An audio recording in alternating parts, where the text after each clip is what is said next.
घबराया हुआ। क्या इसका मतलब ये था कि उसने उसके आंतरिक विचारों को सही जगह पर मारा था?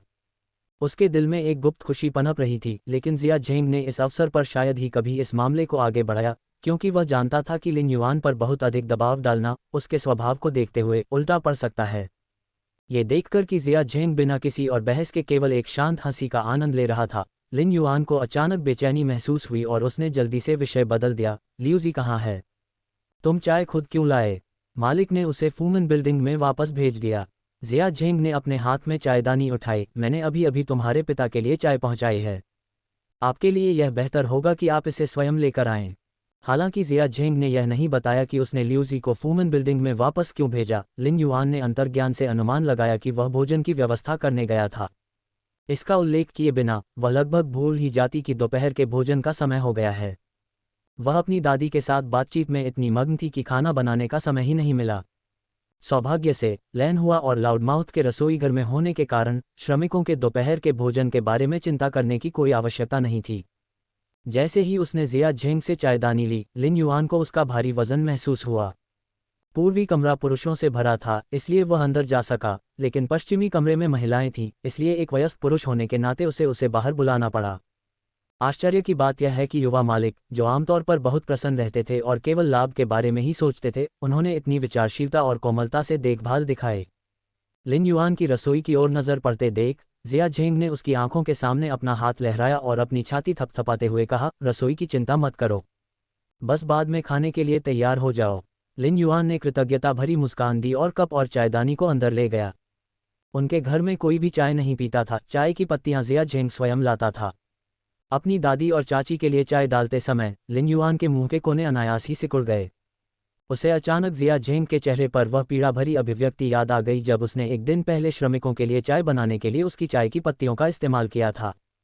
युवा मास्टर जिया ने उसके हाथ से चाय की पत्तियां छीन ली। उनका चेहरा पीला पड़ गया। तुम बदचलन औरत, क्या तुम्हें पता है कि ये दूसरे देश से आयात की गई हैं? क्या आप जानते हैं कि वे कितने महंगे हैं? मैं उन्हें आपके लिए पीने के लिए लाया था और आपने उन्हें वास्तव में उन असभ्य पुरुषों को दे दिया। लिन युआन ने उसे तिरस्कार भरी नज़र से देखा और चाय की पत्तियों को वापस उसकी बाहों में भर दिया और तिरस्कार भरी टिप्पणी की, ये तो बस चाय की पत्तियों का एक डिब्बा है। इतना कंजूस क्यों हो? उस समय उसने इस बारे में ज़्यादा नहीं सोचा था, लेकिन अब जब वह चाय डाल रही थी, लिन युआन ने ध्यान से उसका स्वाद लिया।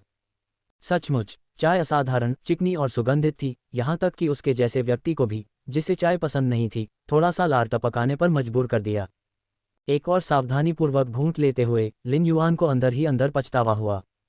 अगली बार उसे कुछ साधारण चायपत्ती खरीदनी पड़ेगी। ऐसी उच्च गुणवत्ता वाली चाय को बर्बाद नहीं किया जाना चाहिए। वास्तव में इससे निश्चित रूप से स्वादिष्ट चाय अंडे बनेंगे।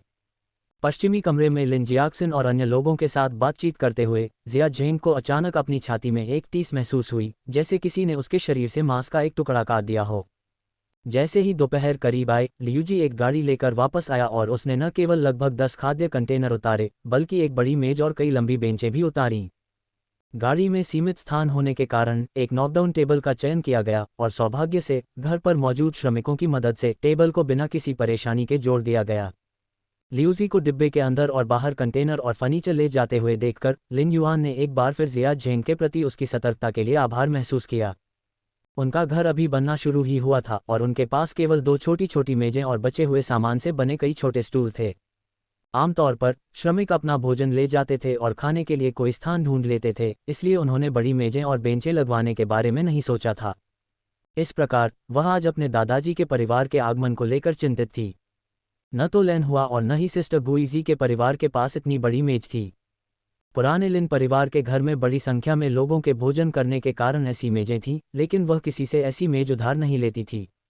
इसलिए वह गांव के मुखिया के घर से एक खिलौना उधार लेने के बारे में सोच रही थी। तभी उसे आश्चर्य हुआ कि लियूजी उसके जाने से पहले ही एक खिलौना वापस ले आया।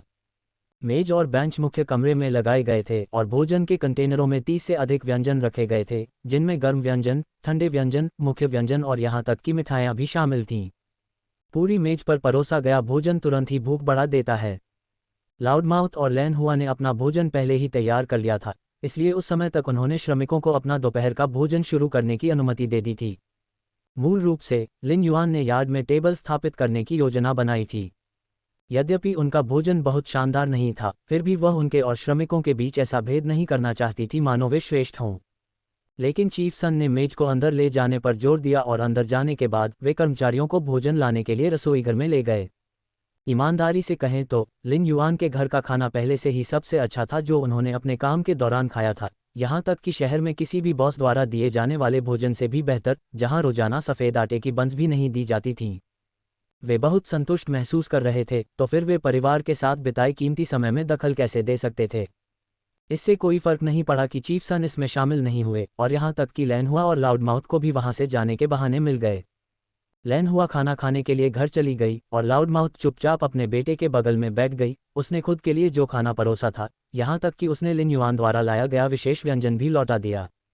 लिन युआन कुछ हद तक लाउडमाउथ को समझती थी, जो हमेशा अपनी बात पर कायम रहती थी, इसलिए उसने दूसरी बार पकवान देने की कोशिश नहीं की।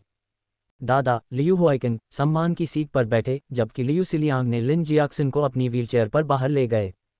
जिया झेंग की हैसियत को देखते हुए उसे सम्मान की सीट पर बैठना चाहिए था, लेकिन उसने चुपचाप सभी के बैठने का इंतजार किया और फिर लिन युआन और युवा पीढ़ी के साथ मेज पर बैठ गया। ये परिवार के एक साथ होने का एक दुर्लभ अवसर था। जिया झेंग ने इस सभा के लिए विशेष रूप से बढ़िया शराब का एक जार भी तैयार किया था।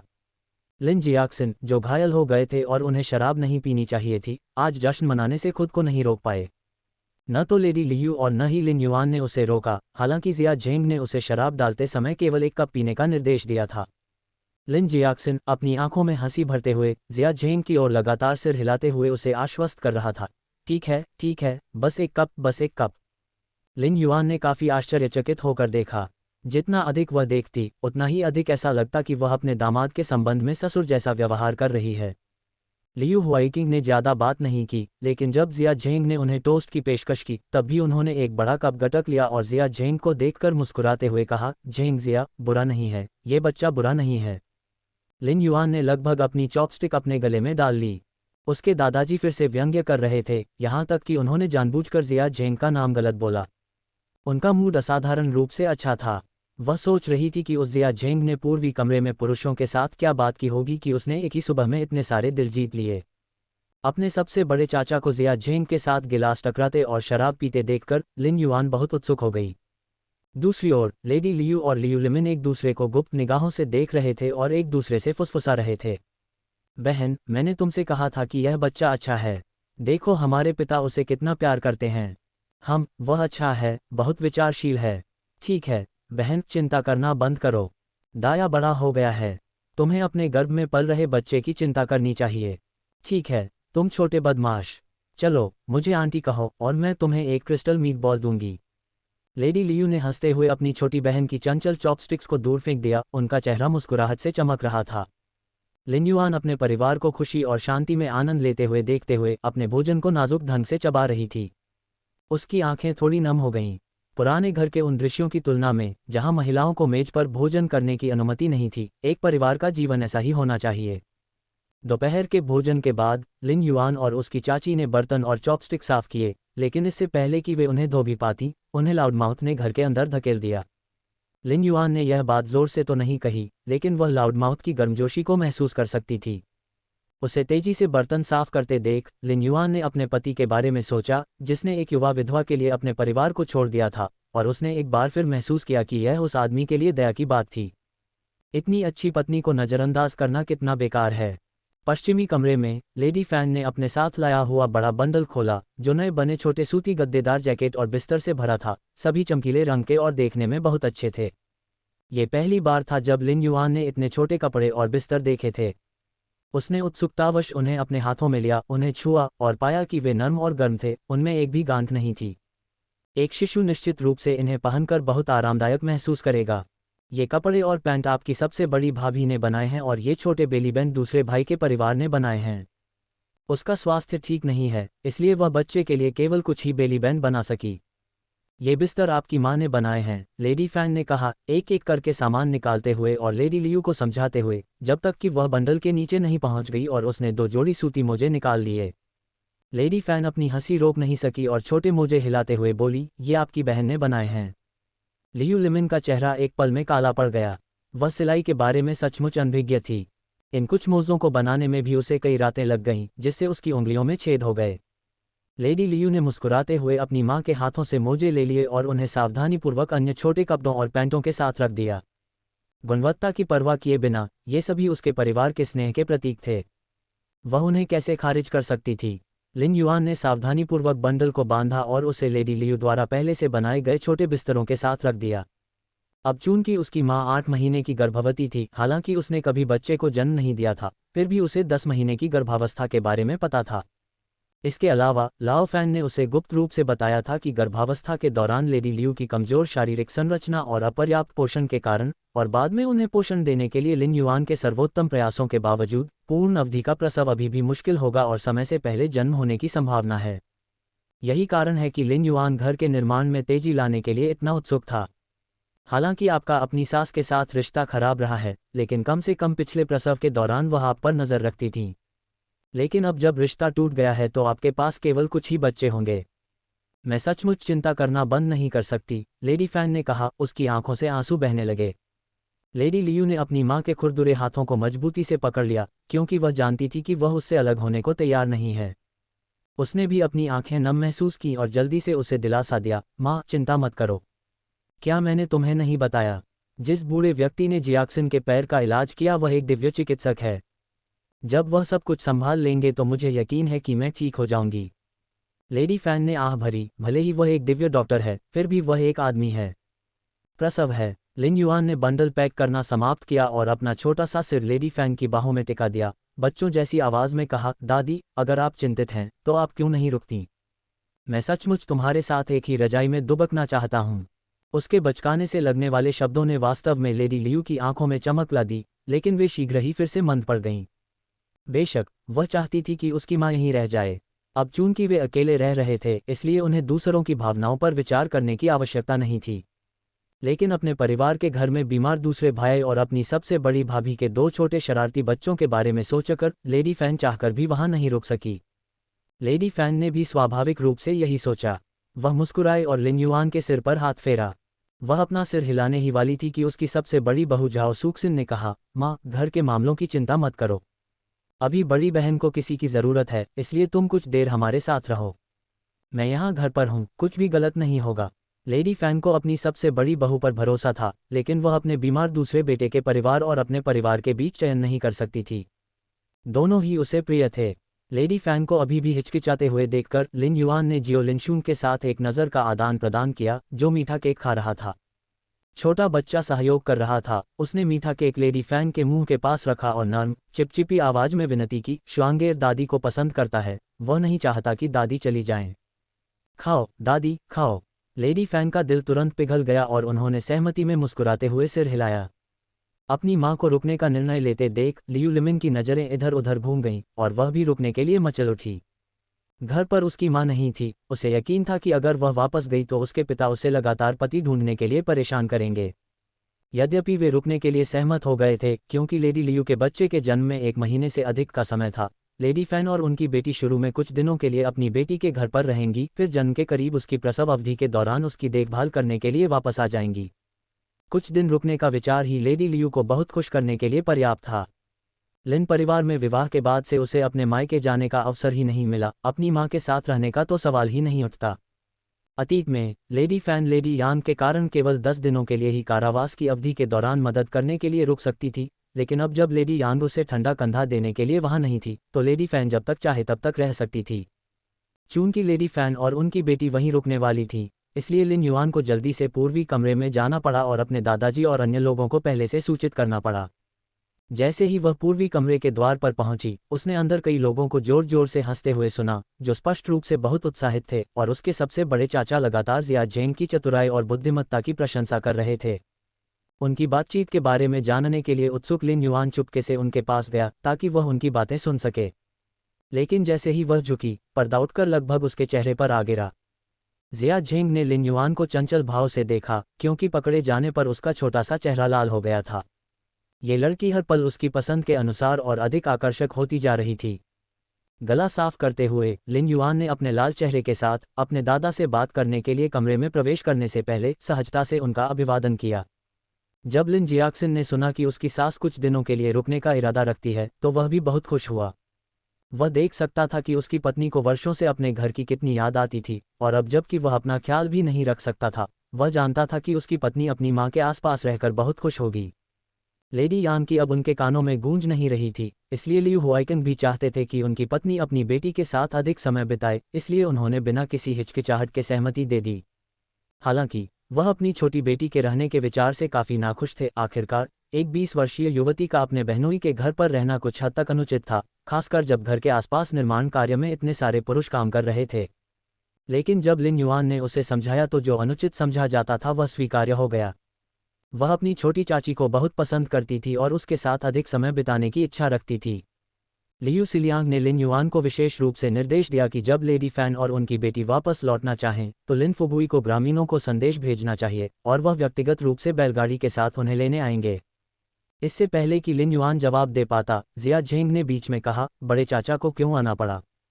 जब समय आएगा तो मैं स्वयं घोड़ागाड़ी चलाकर दादी और छोटी चाची को घर ले जाऊंगा और यह सुनिश्चित करूंगा कि वे सुरक्षित पहुंच जाएं। इस घोषणा से एक बार फिर लियू सिलियांग हंस पड़े।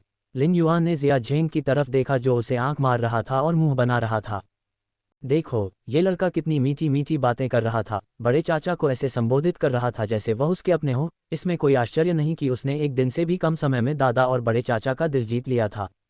मूल रूप से लिन युआन अपने दादा की यात्रा की प्रतीक्षा कर रही थी, उम्मीद कर रही थी कि उसके सबसे बड़े चाचा खेत में सब्जियों को देख सकेंगे। अब जब उसके पास कुछ खाली समय था तो वह लियू सिलियांग के साथ सब्जी के खेत में गई। लियू सिलियांग एक सच्चे किसान थे जिन्होंने अपना पूरा जीवन जमीन पर काम करते हुए बिताया। खेती किसानी के बारे में उनकी समझ बहुत अच्छी थी और उनके अपने विचार थे। सब्जी के खेत को देखने का मतलब था कि सब्जियां निश्चित रूप से असाधारण रूप से अच्छी तरह से बढ़ेंगी। जैसे ही जिया झेंग ने सुना कि वे दोनों सब्जी के खेत की ओर जा रहे हैं, उसने अपना चोगा उठाया और उनके पीछे चल दिया। अपनी माँ और चाची की रहस्यमय मुस्कुराहट को याद करते हुए लिन युआन को अचानक जिया झेंग से दूरी बनाए रखने की तीव्र इच्छा महसूस हुई, इसलिए उसने उसे साथ आने देने का कोई इरादा नहीं किया। हालांकि वह अपने सबसे बड़े चाचा को उसे पसंद करने से नहीं रोक सकी और अनिच्छा से उसने उसे रहने दिया। मेरे परिवार का सब्जी का खेत कीचड़ और खाद से ढका हुआ है।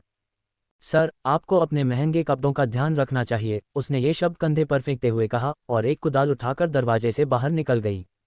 जिया झेंग ने अपनी नाक को छुआ। क्या वह सचमुच उसे एक लाड़ प्यार से पाले गए राजा के रूप में देखती थी जिसे सब कुछ सौंप दिया गया था? ये तो बहुत अदूरदर्शिता थी। यद्यपि वह पैसे का शौकीन था और अच्छी पृष्ठभूमि से था, फिर भी वह कई बार सब्जी के खेत जैसी जगहों पर जा चुका था। अन्यथा वह कई दिन घर पर बंद रहकर यह सीखने में नहीं बिताते कि अनार कैसे उगाएं।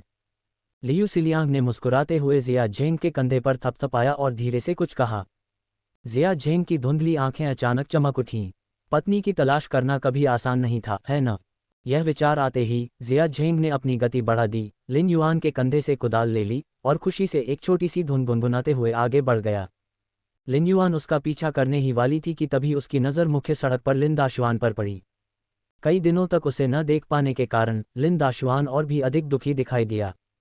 उसने अपनी पीठ झुका ली और उसकी कुटिल आंखें इधर उधर घूमने लगीं। किसी को आते देख वह तुरंत दीवार के पास एक कोने में छिप गया। लिन युआन पहले से ही उससे काफ़ी निराश थी और अब उसे इस तरह देखकर उसे लगभग उल्टी आ गई। यह विश्वास करना कठिन था कि वह और लिन एरशुआन एक ही माँ से पैदा हुए थे, क्योंकि वे बहुत अलग थे।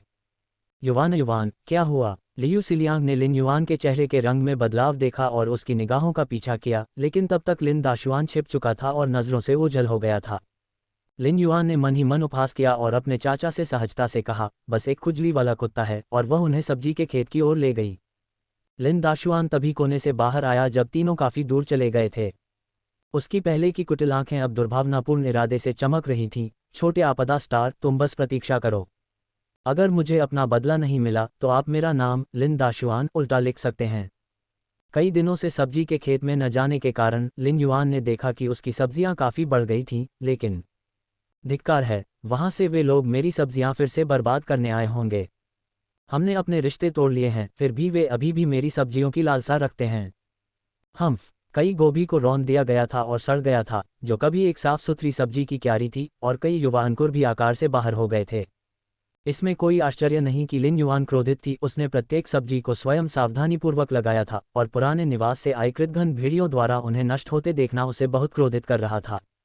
यद्यपि उसने किसी का नाम नहीं लिया, लेकिन जिया झेंग और लियू सिलियांग दोनों समझ गए कि उसका क्या मतलब था। जिया झेंग के होंठ थोड़े से कड़े हो गए जब उसने सोचा कि क्या उस शाम को उनके खेत में कुछ दस्त पैदा करने वाली गोभी डाल देनी चाहिए। यदि उसकी स्त्री दुखी थी तो वह उसे हर दिन दुखी करता रहेगा। हालांकि लियू सिलियांग ने कुछ नहीं कहा। वह सब्जी के खेत में घूमता रहा, सड़े हुए पत्तों को अपने पैर से हटाता रहा और मुस्कुराते हुए अपना सिर हिलाते हुए लिन युआन से कहा, तुमने इस बार अपनी दादी और उनके साथ गलत किया है। लिन युआन को समझ नहीं आया और उसने अपने चाचा को बड़ी आंखों से देखा। लियू सिलियांग ने एक सब्जी की ओर इशारा करते हुए कहा, इसे देखो। ये सारी सब्जियां सुअरों द्वारा उखाड़ दी गई हैं। यदि वे मनुष्य होते तो निश्चित रूप से ऐसी गड़बड़ी नहीं करते। इसके अलावा पत्तियों पर सुअर के दांत के कई निशान भी हैं। अपने चाचा को ये कहते हुए सुनकर लिन युआन करीब झुकी और ध्यान से देखा, और निश्चित रूप से ये वैसा ही था जैसा उसके चाचा ने वर्णन किया था। वह मुस्कुरा दी और उसे इस बात का जरा भी अपराधबोध नहीं हुआ कि उसने पहले किसी पर झूठा आरोप लगाया था।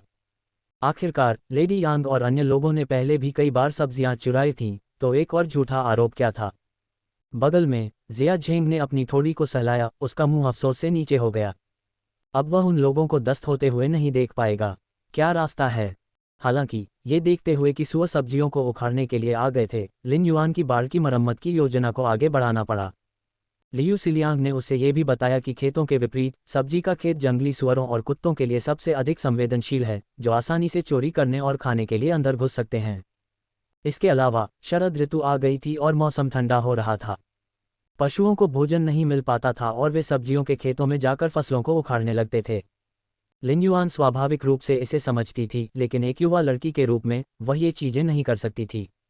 उसने अपने चाचा से मदद मांगने के बारे में सोचा, लेकिन वह घर लौटने वाले थे। वह इतने कम समय में बाढ़ कैसे ठीक कर सकता था।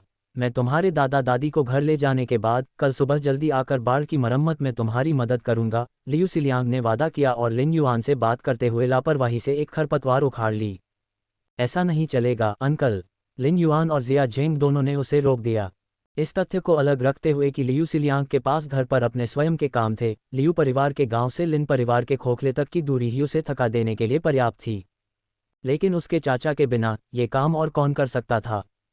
चीफ सन और अन्य लोग मकान बनाने में व्यस्त थे और उनके पास इस कार्य के लिए कोई नहीं था। जब तक उनके मकान बनकर तैयार होते और वे आकर उसकी मरम्मत करते, तब तक उनकी सब्जियां बहुत पहले ही बर्बाद हो चुकी होतीं। चाचा, बस मुझे सिखा दीजिए कि यह कैसे करना है और मैं इसे संभाल लूंगा, जिया झेंग ने अपने पैर के पास जमीन में कुदाल लगाते हुए और छाती पीटते हुए कहा और काम अपने हाथ में ले लिया। लिन युआन और लियू सिलियांग दोनों ने अविश्वास से उसकी ओर देखा। यद्यपि जिया झेंग में लाड़ प्यार से पाले गए युवा स्वामी जैसा व्यवहार नहीं था और उसे सब्जी के खेत में गंदे होने से कोई आपत्ति नहीं थी, लेकिन इसका मतलब यह नहीं था कि वह खेती के काम के लिए ही बना था और बाढ़ की मरम्मत के लिए बांस काटने के लिए पहाड़ पर चढ़ना पड़ता था। अपने छोटे शरीर के साथ क्या वह बांस भी उठा सकता था। मानो वह उनकी चिंताओं को समझ गया हो, जिया झेंग ने अपनी आस्तीनें चढ़ा लीं और अपनी गोरी बाहें दिखाते हुए कहा, मुझे कम मत आंको, मैं एक ताकतवर आदमी हूँ। उन मांसपेशियों को देखकर लियू सिलियांग खुद को रोक नहीं सका और जोर से हंस पड़ा। लिन युआन के माथे पर काली रेखाएं थीं। इसमें कोई आश्चर्य नहीं कि उसके चाचा हंस रहे थे। कृषि कार्य करने वाले लोगों की तुलना में मार्शल आर्ट के अभ्यास से बनी जिया झेंग की मांसपेशियां शायद ही प्रभावशाली थीं। इसके अलावा उनकी मार्शल आर्ट बहुत परिष्कृत नहीं थी और उनकी मांसपेशियां औसत मार्शल कलाकार की तुलना में भी छोटी थीं। ये मांसपेशियां नहीं हैं, ये तो बस मुर्गे की हड्डियां हैं, उसने धीरे से कहा और फिर अपने चाचा के साथ सब्जी की खेती पर चर्चा करने लगी।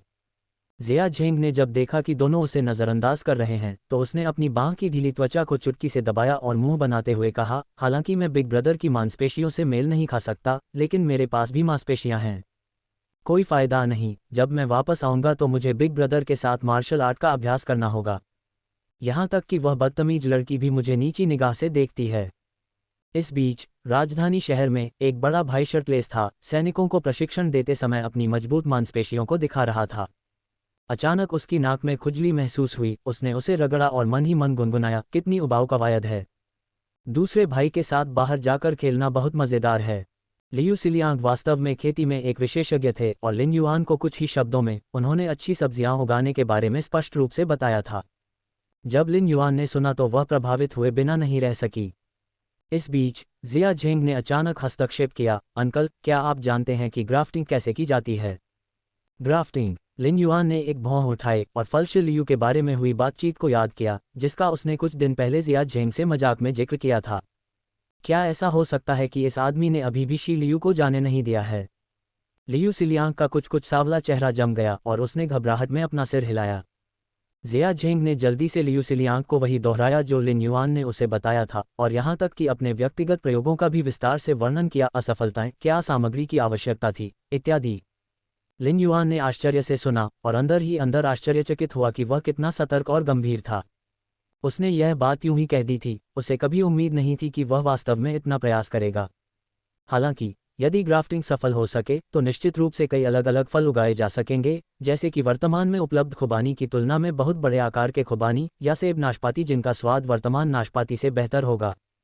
ये कहना आसान है, लेकिन वह स्वयं नहीं जानती थी कि ग्राफ्टिंग कैसे की जाती है। उसे अपने पिछले जीवन से इसकी थोड़ी सी समझ थी। लियू सिलियांग, जो जीवन भर खेती करते रहे थे, इस नई तकनीक से स्पष्ट रूप से मोहित थे। पिता और पुत्र ने इस पर जोरदार चर्चा की जब तक कि बैलगाड़ी में जाने का समय नहीं आ गया। लियू सिलियांग अभी भी जिया झेंग को आश्वासन दे रहा था कि वह निश्चित रूप से ग्राफ्टिंग का काम पूरा कर देगा। खुशी का समय हमेशा क्षणभंगुर होता है और लियू सिलियांग के लिए बैलगाड़ी को वापस गांव ले जाने का समय आ गया था। यद्यपि आगमन पर गाड़ी पूरी भरी हुई थी, किंतु प्रस्थान के समय उसमें 2 यात्री कम थे। लिन युआन ने अपने दादाजी के लिए पहले से ही बहुत सारी बची हुई सब्जियां और मांस पैक कर रखा था, ताकि जब वे जाने के लिए तैयार हों तो वे उन्हें घर ले जा सकें। लेकिन उसे आश्चर्य हुआ कि अंतिम क्षण में उसके दादा और चाचा ने उन्हें उतार दिया। युवान, लिन परिवार एक घर बना रहा है और बच्चे बढ़ा रहा है, हर जगह पैसे की जरूरत होती है। आप हमारे लिए मांस पैक क्यों कर रहे हैं? जाओ, इसे रखो और अपने माता पिता को अच्छा भोजन दो। चाची मांस और सब्जियों को रसोई में वापस ले जाते हुए लगातार बड़बड़ा रही थीं। लिन युआन वहीं खड़ा रहा, एक शब्द भी बोल नहीं सका और जोर से हंस पड़ा। परिवार ऐसा ही होता था। यदि ये लेडी यांग और उनका समूह होता तो वे संभवतः अपना घर खाली करना चाहते। ये देखकर कि उसके दादा और अन्य लोगों ने कुछ भी लेने से साफ इनकार कर दिया है, लिन युआन ने और अधिक देने पर जोर नहीं दिया। उसने पहले ही तय कर लिया था कि जब जिया झेंग अपनी दादी और छोटी चाची को घर ले जाने जाएगी तो वह ये सुनिश्चित करेगी कि गाड़ी पूरी तरह से भर जाए। अब जब उसके पास पैसा है तो उसे यह सुनिश्चित करना चाहिए कि उसका परिवार अच्छी तरह से रह सके। जब तक उन्होंने बैलगाड़ी को गांव से बाहर नहीं भेज दिया, तब तक लिन युआन अपनी 2 छोटी बहनों का हाथ पकड़कर उछलती हुई वापस जाने लगी। जिया झेंग तीनों के पीछे चल रही थी। लियूजी जिया झेंग के पीछे चल रही थी। युवा मास्टर के चेहरे पर चापलूसी भरी मुस्कान देखकर लियूजी ने मन ही मन अपनी आंखें घुमाईं। युवा मास्टर वास्तव में बॉस से भी अधिक पेटू है, जो फूमन बिल्डिंग को भूलकर हर दिन यहाँ खाने पीने के लिए आता है। इसमें कोई आश्चर्य नहीं कि जब भी वह वापस जाता है तो बॉस उसे डांटते हैं।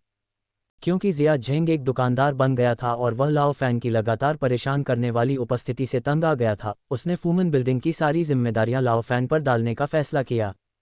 इससे लाओ फैन बिल्कुल पागल हो गया। वह लिटिल टायरेंट से फ्यूमन बिल्डिंग को केवल इसलिए लेने के लिए सहमत हो गया था ताकि वह बिना ज्यादा काम किए चुपचाप रह सके और मुफ्तखोरी कर सके। उन्होंने कभी यह उम्मीद नहीं की थी कि एक दिन उन्हें सचमुच एक बॉस की तरह इसे चलाना पड़ेगा। हर दिन उन परेशान करने वाली खाता बही को देखने से उसे चिकित्सा संबंधी पुस्तकें पढ़ने से भी अधिक सिरदर्द होता था।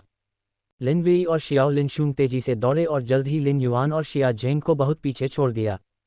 जब बहनें पुराने घर के प्रवेश द्वार से गुजर रही थीं, तो उनकी मुलाकात लेडी माँ से हुई, जो गंदा पानी फेंकने के लिए बाहर आ रही थीं। ये स्पष्ट नहीं है कि उसने ऐसा जानबूझकर किया था या गलती से, लेकिन गंदे पानी का बेसिन दोनों बहनों पर गिर गया। आउच, मुझे सच में खेद है, मेरा यह मतलब नहीं था, चाची, दोनों बहनों ने कहा जो तेजी से भाग रही थीं, और लेडी माँ ने अपनी छोटी पलकों के साथ लिन युआन को नहीं देखा था जो अभी कोने में मुड़ा था।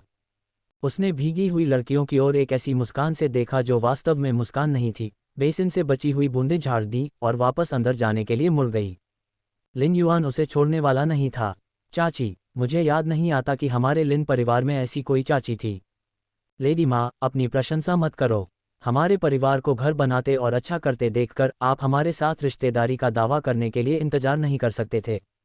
लिन युआन की आवाज़ सुनकर लेडी माँ अनायास ही से हर उठी, लेकिन फिर उन्हें याद आया कि उनकी बेटी ने उसी सुबह लाओसन के घर के माध्यम से संदेश भेजा था कि मास्टर मजिस्ट्रेट उनके साथ कितना अच्छा व्यवहार कर रहे हैं।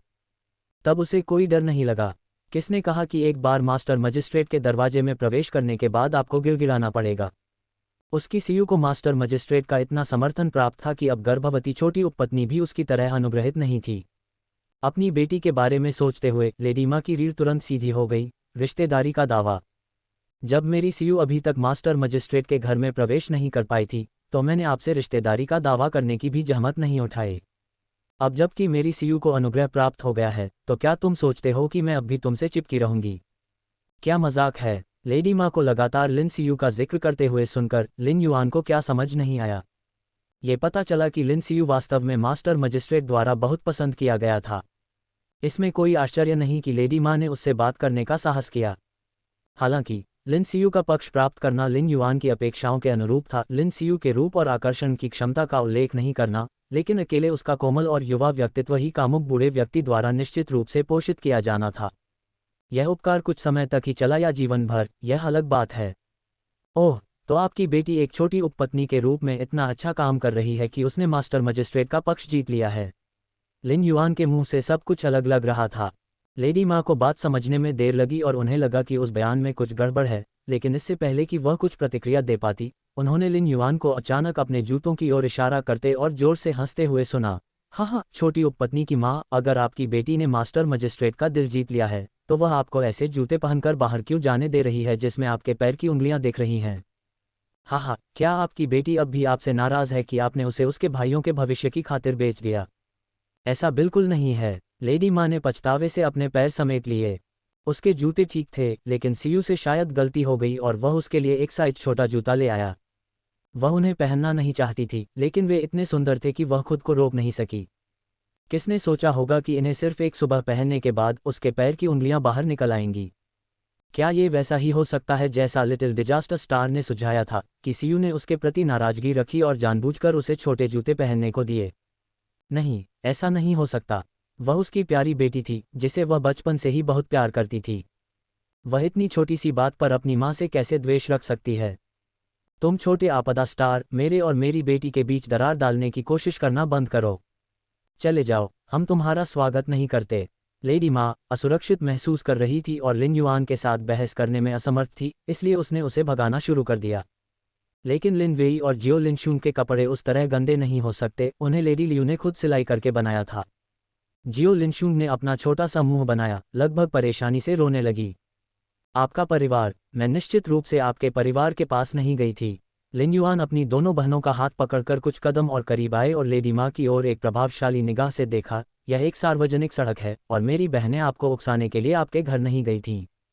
वे बस वहां से गुजर रहे थे जब आपने उन पर गंदे पानी के छींटे मारे। हम इस हिसाब का निपटारा कैसे करेंगे? लिन युआन की तीव्र निगाह से घबराकर लेडी माँ हकलाते हुए बोली, मैंने ये जानबूझकर नहीं किया। यह उनकी अपनी गलती है कि उन्होंने ध्यान नहीं दिया कि वे कहाँ जा रहे हैं। जहाँ पानी है वहीं चले गए। ओह, मेरे बाल! छोटे आपदा स्टार, जाने दो, जाने दो। ये लेडी माँ ऐसी थी कि अगर उसे अनुशासित नहीं किया जाता तो वह हर 3 दिन में छत पर चढ़ जाती और टाइल्स हटा देती। उसे समय समय पर सबक की जरूरत होती थी, अन्यथा वह सचमुच मान लेती कि उन्हें धमकाना आसान है। लिन युआन ने उसके बाल पकड़े और उसे पुराने घर की ओर खींच लिया। हालांकि वह देर से पहुंची, उसने सब कुछ स्पष्ट रूप से देखा। लेडी माँ एक बेसिन पकड़े हुए थी और पानी छिड़कने से पहले लिन वेई और अन्य के पास आने का इंतजार कर रही थी। ये कहना कि यह अनजाने में हुआ, इस पर कौन विश्वास करेगा? आंगन में लेडी यांग झुककर बड़ी मेहनत से गंदे कपड़े साफ कर रही थीं। वहां कोई और नजर नहीं आ रहा था, वे शायद दूसरों के बारे में अनुमान लगा सकते थे। लिन जियानलिंग को दौरा पड़ा था और वह केवल कांग पर ही लेट सकता था। लिन जियाजोंग संभवतः एक धनी परिवार के घर में खातों का प्रबंधन कर रहा था, और लिन जियाक्सियो और उसकी पत्नी के लिए वे निश्चित रूप से अपने दोनों बेटों को फिर से शहर में घूमने के लिए ले गए होंगे। लेडी यांग ने बाहर का शोर तो सुना, लेकिन अब उनका पहले जैसा ठंडा स्वभाव खत्म हो चुका था। वे जैसे चाहें झगड़ सकते हैं, उसे इसकी कोई परवाह नहीं है। लिन युआन अभी भी लेडी माँ के बाल पकड़े हुए अंदर गया और लेडी यांग की आंखों में उलझन भरी नजर देखकर दंग रह गया। कुछ ही दिनों में लेडी यांग और भी बूढ़ी लगने लगी और वह लिन युआन द्वारा लेडी माँ की पिटाई के प्रति पूरी तरह से उदासीन दिखाई दी। अतीत में वह लेडी माँ पर हमला करने के लिए उसके साथ कूद पड़ती, लेकिन अब लिन युआन ने लेडी यांग की आंखों में हल्के से शादेनफ्रॉइड का संकेत महसूस किया। छोटे आपदा स्टार, मुझे छोड़ दो। मैं पहले ही कह चुका हूं कि यह जानबूझकर नहीं किया गया था, मैंने गलती से उन पर छींटे मार दिए थे। लेडी माँ की विलाप को अनदेखा करते हुए लिन युआन ने गंदे कपड़ों से भरे जमीन पर बड़े बेसिन पर नजर डाली और लेडी यांग समझदारी से खड़ी हुई और चली गईं। लिन युआन के होठों पर मुस्कान आ गई जब उसने लेडी माँ से कहा, यह जानबूझकर किया गया था या नहीं, अब इससे कोई फर्क नहीं पड़ता। आखिरकार आपकी एक बेटी है जो एक छोटी सी रखेल है, उसे हर कुछ दिनों में आपके लिए नए कपड़े लाने चाहिए, है ना? आपने जो पोशाक पहनी है वह पुरानी और गंदी लग रही है, इसलिए मैं आज उसे धोने में आपकी मदद करूंगी। लेकिन आप जानते हैं, मैं कपड़े धोने के काम में अच्छा नहीं हूँ, इसलिए अगर मैं इसे बर्बाद कर दूँ तो कृपया बुरा मत मानना। बस अपनी छोटी उपपत्नी बेटी से कहो कि वह आपके लिए कुछ साटन के कपड़े ले आए। मैंने सुना है कि गर्भवती छोटी उपपत्नी हाल ही में परिवार के लिए बहुत सारे साटन और चांदी लेकर आई है, लेकिन मुझे आश्चर्य है कि क्या आपकी बेटी ने आपको कुछ भेजा है। ये सुनकर लेडी माँ के दिल में ठंडक दौड़ गई। लिन सियू ने उसे केवल एक जोड़ी छोटे जूते दिए थे, बस इतना ही, उसे किसी भी साटन या चांदी की झलक नहीं मिली। वह कृतघ्न लड़की, क्या अब जब उसके पास पैसा है तो वह अपने माता पिता की भलाई की अनदेखी कर रही है। इससे पहले कि लेडी माँ लिन सियू को पूरी तरह से कोस पाती, उसने खुद को गंदे कपड़ों से भरे बेसिन में बैठा पाया। उसका नितंब तुरंत हड्डियों तक ठंडा हो गया। इस झटके के कारण वह अपनी पेशाब करने की इच्छा को रोक नहीं सकी। उसे रोकने के लिए उसने अपने हाथ कस लिए, उसका चेहरा पीला पड़ गया। यह इसका अंत नहीं था। लिन युआन ने बेसिन से गंदे कपड़े का एक टुकड़ा निकाला और लेडी माँ के सिर को उससे ढक दिया। लेडी माँ की चीखों के साथ पेशाब करने की इच्छा अंततः बेकाबू हो गई और एक गर्म धार धीरे धीरे बाहर निकलने लगी। घृणा से कपड़े नीचे फेंकते हुए लिन युआन मुड़ा और चला गया। लेडी माँ ने अपनी बेटी की ताकत पर भरोसा करते हुए 10 साल से कम उम्र की 2 छोटी लड़कियों को परेशान किया। लिन युआन ने सोचा कि उसे केवल गीले कपड़ों में भिगो देने से उसे आसानी से छोड़ दिया जाएगा। लेडी यांग ने लिन युआन को जाते हुए देखा और अचानक आगे बढ़ी जैसे कि वह कुछ कहना चाहती हो, लेकिन अंततः उसने अपने होंठ काट लिए और कुछ नहीं कहा। लिन युआन पूरे समय उसकी ओर पीट करके खड़ी थी और स्वाभाविक रूप से वह उसे देख नहीं पा रही थी, लेकिन अगर वह देखती भी तो वह सहमत नहीं होती। लेडी यांग अब पुरानी संपत्ति में रहना बर्दाश्त नहीं कर सकती थी और उनके साथ संबंध सुधारना चाहती थी, लेकिन क्या लिन युआन कृपया उसे अपने घर में ले जाएगा? बिल्कुल नहीं। लेडी यांग ने कई वर्षों तक लेडी लियू को परेशान किया था और उसकी वर्तमान दुर्दशा उसके लिए उचित दंड थी। हर जैक की अपनी जिल होती है, ये बात वह धीरे धीरे स्वयं समझ सकती थी। जिया झेंग जानता था कि लेडी मा लिन युआन के सामने कोई मुकाबला नहीं कर सकती और अब वह इतना आश्वस्त महसूस कर रहा था कि अपनी 2 छोटी भाभियों को कपड़े बदलने के लिए घर ले गया। हालांकि जाने से ठीक पहले उसने पुराने घर के रसोई के दरवाजे पर रखे गोभी के ढेर पर एक अतिरिक्त नज़र डाली। हालांकि मौसम बहुत अधिक ठंडा नहीं था, लेकिन उन पर छिड़के गए गंदे पानी का बड़ा बेसिन अभी भी ठंडा था और जैसे ही 2 छोटे बिंदु दरवाजे से अंदर आए, लेडी फैन ने उन्हें कपड़े बदलने के लिए घर के अंदर ले जाया। जैसे ही लियू लिमिन को जिया झेंग से पता चला कि क्या हुआ था, उसका उग्र गुस्सा भड़क उठा और उसने अपनी आस्तीनें चढ़ा लीं और बाहर जाकर किसी को पीटने के लिए तैयार हो गई। जिया झेंग को सिर में झुंझुनी महसूस हुई, क्योंकि यह छोटी चाची, जो हमेशा लापरवाह दिखती थी और दिल खोलकर हंसती थी, वह उस बदबूदार लड़की की तरह ही एक माँ बाघिन निकली। उन्होंने एक बार संदेह किया था कि क्या लिन युआन वास्तव में लेडी लियू की जैविक बेटी थी, लेकिन अब ये सच लग रहा था कि एक ही पंख के पक्षी एक साथ रहते हैं। जिया झेंग ने अपनी नाक को छुआ और चुपचाप पूर्व कमरे में चला गया। लियू लिमिन अभी सामने के दरवाजे से बाहर निकली ही थी कि उसने लिन युआन को एक छोटी सी धुन गुनगुनाते हुए वापस आते देखा। उसके उग्र व्यवहार को देखकर लिन युआन ने अनुमान लगाया कि वह अपनी 2 छोटी भतीजियों की ओर से बदला लेने के लिए निकली थी। लिन युआन ने एक प्रसन्न मुस्कान के साथ अपनी छोटी चाची का हाथ पकड़ा और उसे घर वापस खींच लिया और चलते चलते लेडी माँ को सबक सिखाने के अपने तरीकों के बारे में बताया। जब वह काम पूरा कर चुकी थी, तब भी लियू लिमिन संतुष्ट नहीं थी। उसने अपने हाथों को आपस में कसकर मोड़ा और कहा, तुम अब भी बहुत दयालु हो। यदि ये तुम्हारी चाची पर निर्भर होता तो मैं निश्चित रूप से उसे गंदगी के गड्ढे में फेंक देता। ये सोचना कि वह अब भी मेरी भतीजियों को परेशान करने की हिम्मत करेगी, वह सचमुच ऐसा ही चाहती है। लिन युआन को नहीं पता था कि लेडी माँ बेसिन में पहले ही पेशाब कर चुकी थी, अन्यथा वह निश्चित रूप से अपनी छोटी चाची के साथ इस शर्मनाक किस्से को साझा करती। वह 2 बार सूखी हंसी हंस पड़ी और मन ही मन आह भरते हुए सोचने लगी कि भविष्य में किस तरह का आदमी उसकी छोटी चाची को वश में कर पाएगा। अगर ऐसा कोई आदमी होता तो वह निश्चित रूप से 18 मोटे सुअरों के साथ उसका दिल से शुक्रिया अदा करती। पूर्वी कमरे में लेडी फैन ने दोनों छोटे बच्चों के कपड़े बदलने के बाद उन्हें धोने के लिए बाहर निकालने वाली थी। लिन युआन ने जल्दी से उन्हें पकड़ लिया, लेकिन इससे पहले कि वह उन्हें गर्म कर पाती, जिया झेंग ने उन्हें छीन लिया और लियूजी को दे दिया, जो बाहर बैठा था, ऊब गया था, फलियां गिन रहा था। जाओ, इन्हें धो लो। लियूजी ने मुंह बनाया और चुपचाप दोनों छोटे कपड़े ले लिए। मन ही मन कुछ बुदबुदाया, लेकिन फिर भी आज्ञाकारी होकर कपड़े धोने चला गया। लिन युआन को थोड़ी शर्मिंदगी महसूस हुई, लेकिन जिया झेंग ने उसे दिलासा दिया, ये सिर्फ 2 कपड़े धोने जैसा है, फूमन बिल्डिंग में टेबल पर वेटिंग करने से कहीं ज्यादा आसान है। उसकी चिंता मत करो। ये शब्द सचमुच सत्य थे। जब से लियूजी जिया झेंग का अनुसरण कर रहा था, उसे अच्छा खाना और मनोरंजन मिलता था और वह अधिक से अधिक सब्जियां और बर्तन धोने में उसकी मदद करता था। सबसे अधिक थका देने वाला काम जो उन्होंने किया वह संभवतः लिन वेई और अन्य लोगों के लिए कपड़े धोना था। देखो, उसका छोटा सा चेहरा भी मोटा हो गया था। हालांकि इन दिनों लाओ फैंग को कठिन समय का सामना करना पड़ रहा था। उन उज्ज्वल क्षणों को छोड़कर जब वह लिन जियाक्सिन का एक्यूपंक्चर करने के लिए लिन परिवार के खोखले में आया था, उसके बाकी दिन चिंता और ऊब में बिताए गए थे, जो कि नीरस खातों में डूबे हुए थे। कई दिनों तक सब कुछ शांतिपूर्ण था, सिवाय इस खबर के कि पुराने घर में पूरे परिवार को सामूहिक रूप से दस्त हो गया था। इस दिन लिन एरशुआन लिन युआन को ढूंढते हुए आया और कहा कि टोफू की दुकान का सारा फर्नीचर तैयार हो गया है और पूछ रहा है कि वह इसे कब पहुंचा सकता है। इससे पहले कि लिन युआन जवाब दे पाती, उसकी उत्साहित चाची, जो लेडी लियू के लिए ब्राउन शुगर का पानी पका रही थी, उछल पड़ी, ये तैयार है। जल्दी करो और इसे पहुंचा दो, जल्दी करो, मैं भी देखना चाहता हूं। जब से लियू लिमिन को अपनी बड़ी बहन से पता चला कि लिन युआन ने टोफू की दुकान खोली है, वह शहर में उसकी दुकान पर जाने के लिए उत्सुक थी, लेकिन पिछले कुछ दिनों से घर पर बहुत सारे काम थे और उसे जाने का मौका नहीं मिला था। अब जब उसने सुना कि वे फर्नीचर पहुंचाने जा रहे हैं, तो स्वाभाविक रूप से लियू लिमिन बहुत खुश हुई। अपनी चाची की आंखों में चमक देखकर लिन युआन का उत्साह तुरंत भड़क उठा। उसने अगली सुबह जल्दी दुकान पर जाकर फर्नीचर की डिलीवरी का इंतजार करने का फैसला किया। इसके अलावा उसे उस जगह पर गए हुए काफ़ी दिन हो गए थे और वह अनिश्चित थी कि जियो लिंजी अकेले कैसे काम चला रहा होगा। भले ही उसने उसके लिए कुछ चांदी और भोजन छोड़ा था, लेकिन जियो लिंजी अभी भी एक बच्ची थी और वह चिंता करने से खुद को नहीं रोक सकी। जब उसने सुना कि लिन युआन शहर जा रही है, तो जिया झेंग अगली सुबह उसे लेने के लिए गाड़ी लेकर आ गई। पिछले कुछ दिनों में युवा मास्टर जिया बहुत थक गए थे, क्योंकि उन्हें बांस काटने के लिए पहाड़ पर चढ़ना पड़ता था और बाड़ की मरम्मत के लिए खेतों में जाना पड़ता था।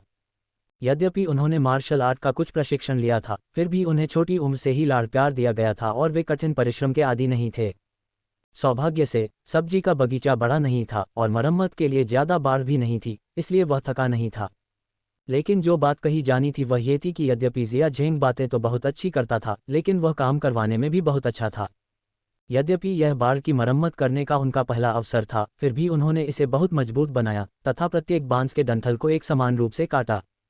दूर से देखने पर ऐसा लग रहा था जैसे कोई प्रेरी की कतार हो। उन्हें पुरस्कृत करने और धन्यवाद देने के लिए लिन युआन ने न केवल श्री के लिए औषधीय भोजन तैयार किया, बल्कि उन्हें एक उपहार भी दिया। और श्रीमती लियू हर दिन न केवल नए और विविध तरीकों से विभिन्न व्यंजन पकाते थे, उसे ये भी एहसास नहीं था कि उसके द्वारा बनाया गया भोजन अब मूलतः जिया झेंग के स्वाद के अनुरूप था, कम मिर्च, कम तेल, अधिक नमक। वह शायद ये भी नहीं जानती थी कि उसके दिल में यंग मास्टर जिया की स्थिति दिन प्रतिदिन कैसे बदल रही थी। जिया झेंग ने लिन युआन और लियू लिमिन के साथ गाड़ी को शहर तक चलाया। चूंकि उन्हें काम निपटाना था, इसलिए वे इस बार लिन वेई और जियो लिनशून को अपने साथ नहीं लाए। शुरू में उन्होंने दादी लेडी फैंग को भी साथ ले जाने की योजना बनाई थी, लेकिन वह अपनी गर्भवती बेटी और 2 छोटी पोतियों को घर पर नहीं छोड़ना चाहती थी, इसलिए वह साथ नहीं गईं। लेडी फैन द्वारा लाए गए कपड़ों और बिस्तर के पूरे पैकेज की बदौलत अजन्मे बच्चे की ज़रूरतें मूलतः पूरी हो गईं। घर पर अपनी व्यस्त बड़ी बेटी के बारे में सोचते हुए लेडी लियू उसके लिए कुछ नए कपड़े बनाना चाहती थीं। अपनी मां के साथ उन्होंने लिन युआन द्वारा पहले बताई गई सरल शैलियों पर चर्चा करने के बाद कपड़ों पर काम करना शुरू कर दिया। जियो लिनशूंग शांत नहीं बैठ सका। कुछ देर तक देखने के बाद उसकी रुचि खत्म हो गई और वह बाहर जाकर खेलने के लिए मचलने लगी। वह नहीं चाहती थी कि लिन वेई अकेले जाए, इसलिए लेडी लियू ने लिन वेई को अपने साथ चलने के लिए बुलाया। यद्यपि लिन वेई, जो सीखने की आशा कर रही थी, जाने के लिए अनिच्छुक थी, फिर भी वह आज्ञाकारी रूप से अपनी बहन को खेलने के लिए बाहर ले गई। वे बाहर ही जियो शितोहू से टकरा गए और चून की एक को पकड़ना 2 घोंघों के बराबर था, इसलिए अपनी चाची से कुछ देर बात करने के बाद तीनों घोंघे ढूंढने के लिए पास के पोखर में चले गए। लिन वेई को देखते हुए उनकी चाची को इतना विश्वास हो गया कि वे पैनकेक बनाने के काम पर वापस लौट गईं। हालांकि उसने यह उम्मीद नहीं की थी कि आमतौर पर शांत रहने वाले छोटे से पोखर को अब एक जोड़ी दुर्भावनापूर्ण आंखों से देखा जा रहा था। जब गाड़ी टोफू की दुकान के प्रवेश द्वार पर रुकी, तो फर्नीचर की डिलीवरी अभी तक नहीं पहुंची थी। लिन युआन पहले अपनी चाची को दौरे पर ले जाने की योजना बना रही थी, लेकिन इससे पहले कि वह कुछ बोल पाती, उसकी अधीर चाची उत्सुकता से गाड़ी से कूद गई। लिन युआन ने अपनी चाची के उत्साहित व्यवहार को देखते हुए चुपके से अपना सिर हिलाया। उसकी छोटी चाची उससे अधिक बचकानी कैसे लग सकती है। दरवाजा खुला था और लिन युआन सोच रहा था कि जियो लिंजी को कैसे पता था कि वह आ जा रही है, और उसने उसका स्वागत करने के लिए जल्दी दरवाजा खोल दिया था। जैसे ही वह अंदर गई, उसने आंगन से बच्चों की आवाज़ें सुनी। वे इतने अधिक थे कि वह समझ नहीं पाई कि क्या कहा जा रहा है। अचानक आंगन में इतने सारे लोग क्यों आ गए। उसने अभी तक किसी को काम पर नहीं रखा था, है ना? क्या ऐसा हो सकता है कि जियाओ लिंजी चांदी लेकर भाग गई हो और उसकी टोफू की दुकान किसी और ने ले ली हो? जिया झेंग के साथ एक नज़र का आदान प्रदान करते हुए लिन युआन जल्दी से आंगन में चला गया।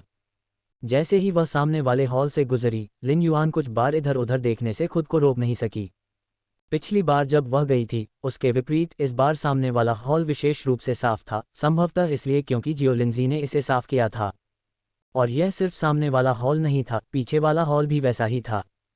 दूसरी ओर प्रांगण में हलचल भरी गतिविधियां चल रही थीं। शियाओ लिंजी को एक हाथ में झाड़ू पकड़े हुए तथा दूसरे हाथ से एक छोटे लड़के को निर्देश देते हुए देखा गया कि वह खिड़कियों से धूल को अच्छी तरह से पोंछे। जिस लड़के को निर्देश दिया जा रहा था वह सिर से पैर तक गंदा था, फटे पुराने कपड़े पहने हुए था तथा उसके बाल पूरी तरह बिखरे हुए थे। हालांकि उसका एकमात्र साफ हिस्सा उसके हाथ ही लग रहे थे, जिन्हें वह वर्तमान में पानी के एक बेसिन में एक कपड़े से निचोड़ रहा था, फिर चतुराई से खिड़कियों को आगे पीछे पहुंच रहा था, जैसे कि डर हो कि थोड़ी सी भी गंदगी से जियो लिंजी की फटकार भड़क जाएगी।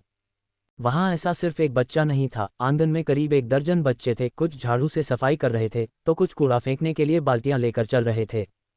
घर के अंदर लंबे बालों और बड़ी आंखों वाली कई लड़कियां, जो छोटी भिखारियों जैसी दिख रही थीं, एक एक करके कपड़े से फर्श पर लगे कीचड़ के धब्बे पोंछ रही थीं। ये जगह उसकी टोफू की दुकान जैसी नहीं थी, ये तो छोटे भिखारियों के लिए खेल के मैदान जैसी थी। अरे नहीं, अधिक सटीक रूप से कहें तो कार्यस्थल। लिन युआन का जबड़ा अविश्वास से खुला रह गया। लियू लिमिन ने आगे देखने में रुचि खो दी और अविश्वास से उसके कंधे को धक्का देते हुए पूछा, लड़की, क्या तुम्हें यकीन है कि हम गलत जगह पर नहीं हैं? जब वे बात कर रहे थे तभी जियो लिंजी को एहसास हुआ कि उसके पीछे लोग हैं। वह तेजी से घूमा और लिन युआन को देखा। उसकी बड़ी बड़ी आंखों में एक अपराध बोध झलक उठा और घबराहट भरी हंसी के बाद वह एक शब्द भी बोलने में असमर्थ हो गया। वह क्या कह सकता था कि उसने बॉस की अनुमति के बिना इन छोटे भिखारियों को अपने घर में रख लिया था। होश में आते हुए लिन युआन ने उसे इशारा किया और उनमें से कुछ लोग बात करने के लिए सामने वाले हॉल में प्रवेश कर गए। तो फिर हम इसे सुने। क्या हो रहा है? लिन युआन का उसे डांटने का कोई इरादा नहीं था, वह बस बहुत उत्सुक थी। जियो लिंजी ने अपने होंठ काटे और अपना सिर नीचे कर लिया। कुछ देर के लिए चुप हो गया, जैसे कि सोच रहा हो कि सच बताऊं या कोई अच्छा बहाना बनाऊं। लिन युआन ने बच्चे के विचारों को समझ लिया और सख्ती से कहा, मैं सच सुनना चाहता हूं। जियो लिंजी ने अपने हाथों को आपस में रगड़ा, अपना मन बनाया और अचानक उसकी आंखों में एक चुनौतीपूर्ण भाव आ गया। मैंने इन छोटे भिखारियों को यहाँ बुलाया है। मैं जानता हूं कि यह सही नहीं है, लेकिन ये सब मेरा अपना विचार था। अगर आप किसी को मारना चाहते हैं या डांटना चाहते हैं तो मुझ पर गुस्सा निकालें, उन्हें मत मारो। लिन युआन ने पहले ही अनुमान लगा लिया था कि यह वही था जो उन्हें लाया था, लेकिन वह नहीं जानती थी कि क्यों। फिर भी उसे इतनी लगन से बोलते हुए सुनकर, यहाँ तक कि मौत का सामना करने की तत्परता के साथ, वह खुद को रोक नहीं सकी और मन ही मन मुस्कुराने लगी, हालांकि उसकी अभिव्यक्ति गंभीर बनी रही। आप ये क्यों मानते हैं कि आपने कुछ गलत किया है? क्या मैंने कहा कि आप गलत थे? जियो लिंजी ने अपने होंठ काट लिए। तुम मेरे बॉस हो। आपने मुझे अपने साथ इसलिए लिया क्योंकि आप मेरा आदर करते थे, लेकिन मैं आपकी पीठ पीछे दूसरों को अपने साथ लेने गया। मेरी गलती है। जिया झेंग ने चुपके से स्वीकृति में सिर हिलाया। जियो लिंजी की जिद के बावजूद वह सही और गलत के सिद्धांतों को समझता था। हालांकि ये जानते हुए भी कि यह गलत था, फिर भी उसने ऐसा क्यों किया? जियो लिंजी ने अपना सिर नीचे किया और धीरे से उन तीनों के लिए भ्रम को दूर किया। वास्तव में मुझे हमेशा मेरे पिछले घर में धमकाया जाता था, इसलिए मैं भाग गया और तब से भटक रहा हूँ। जब मैं पहली बार जुमा टाउन में आया था तो कई भिखारियों ने मुझे परेशान किया क्योंकि मैं छोटा था। उन्होंने मेरे साथ छल किया, मेरे खिलाफ षड्यंत्र रचे और मुझे आश्रय नहीं मिलने दिया। केवल इन बच्चों ने मुझे नीची नज़र से नहीं देखा, वे मेरी मदद करने को तैयार थे और अपना खाना भी मेरे साथ बांटते थे। आपकी मदद मिलने के बाद मैंने हमेशा उनका बदला चुकाने के बारे में सोचा, इसलिए मैं आपकी अनुपस्थिति का फ़ायदा उठाकर उन्हें यहाँ ले आया। इस डर से कि लिन युआन खुश नहीं होंगे, जियो लिंजी ने जल्दी से अपने हाथ हिलाए और बार बार समझाया, लेकिन चिंता मत करो, मैंने उन्हें यूं ही खाना नहीं दिया। मैंने उनसे कहा कि जब तक वे यहाँ काम करेंगे, मैं उन्हें खाने के लिए 2 सादे उबले हुए बन दूंगा। और उनके गंदे रूप को देखकर धोखा मत खाए, वे सचमुच मेहनती हैं और अच्छा काम करते हैं। देखो, यहाँ और वहाँ, ये सब उन्होंने साफ कर दिया है। इस डर से कि लिन युआन उस पर विश्वास नहीं करेगी, जियो लिंजी ने उसे देखने के लिए कमरे के कोनों की ओर इशारा किया। लिन युआन उसके कार्यों से बहुत प्रभावित हुआ। शुरू में उसने सोचा था कि वह बहुत जिद्दी है और उसमें बहुत घमंड है, लेकिन उसे यह जानकर आश्चर्य हुआ कि वह कुछ अनजान छोटे भिखारियों को समझाने के लिए इतनी दूर तक जा सकता है। और आखिरकार वह तो एक बच्चा ही था जो कुछ ही शब्दों में अपना अतीत बता रहा था। बदमाशी के कारण अपने पुराने घर से भागकर आया था। वह एक सभ्य घर रहा होगा। वह ये नहीं जानती थी कि वह उस घर में नौकर था या कुछ और। ठीक है, जियो लिंजी। ये सुनकर कि फर्नीचर पहुंचाने वाली गाड़ी आ गई है, लिन युआन खड़ा हुआ और दरवाजे की ओर चला गया, जिससे जियो लिंजी और भी चिंतित हो गया। यद्यपि लियू लिमिन स्वभाव से कठोर थीं, लेकिन वह दयालु थीं और 9 साल के बच्चे के कार्यों ने उन्हें पहले ही प्रभावित कर लिया था। वह उसे दिलासा देने के लिए कुछ कहने ही वाली थी कि तभी उसने देखा कि लिन युआन अचानक दरवाजे पर रुक गया और धीरे से बोला, तुम जल्दी क्यों नहीं करती और उनसे सामान हटाने में मदद क्यों नहीं मांगती? उनसे का मतलब स्वाभाविक रूप से उन छोटे भिखारियों से था। आश्चर्य इतना अचानक हुआ कि जियो लिंजी क्षण भर के लिए शब्द खो बैठा, और अगर लियू लिमिन ने हंसकर उसके कंधे पर कुछ बार थपथपाया न होता तो वह उन्हें बुलाना भूल जाता।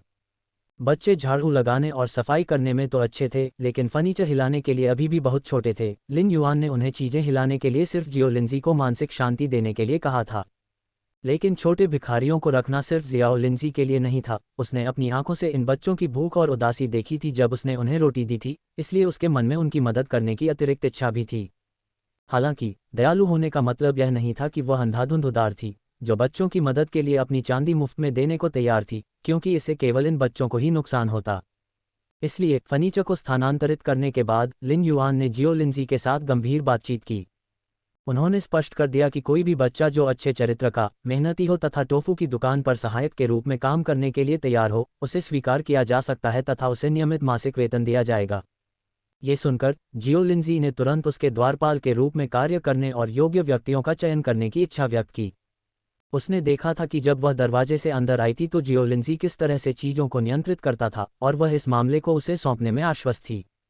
इसके अलावा इन बच्चों के साथ उसका संपर्क उससे भी अधिक था, और वह निश्चित रूप से जानता था कि कौन अच्छा है और कौन बुरा। जियाओ लिंजी को उत्साहपूर्वक आंगन में खुशखबरी की घोषणा करते हुए देखकर लिन युआन के मुंह के कोने अनायास ही मुड़ गए। तभी उसके बगल में खड़ी जिया झेंग ने उसे अचानक याद दिलाया, केवल चरित्र को देखना पर्याप्त नहीं है, आपको ये भी जांचना होगा कि क्या उनके परिवार का कोई सदस्य अभी भी जीवित है। लिन युआन ने अपनी गलती का एहसास करते हुए ताली बजाई। यदि कोई बच्चा अनाथ था तो यह एक बात थी, वे अपने मामलों का निर्णय स्वयं कर सकते थे। लेकिन यदि उनका परिवार अभी भी जीवित होता तो चीजें और अधिक जटिल हो जाती। इसमें उन्हें अपने परिवार से परामर्श करना पड़ता तथा एक बाध्यकारी अनुबंध पर हस्ताक्षर करना और भी अधिक कष्टकारी होता। कई छोटे भिखारी अपना समय बेकार में बिताने के आदी थे और उन्हें रोक-टोक पसंद नहीं थी। वे 1 या 2 भोजन के लिए काम करने से खुश थे, लेकिन यदि उन्हें लगातार सीमित और नियंत्रित रखा जाता तो वे संभवतः अनुकूलन नहीं कर पाते। वैसे भी इस मामले में कोई जल्दबाजी नहीं थी, वह पहले जियो लिंजी को चयन करने देगी। किसी को चुनने की बात को ध्यान में रखते हुए लिन युआन को याद आया कि उसकी टोफू की दुकान में अभी भी एक प्रबंधक की कमी थी।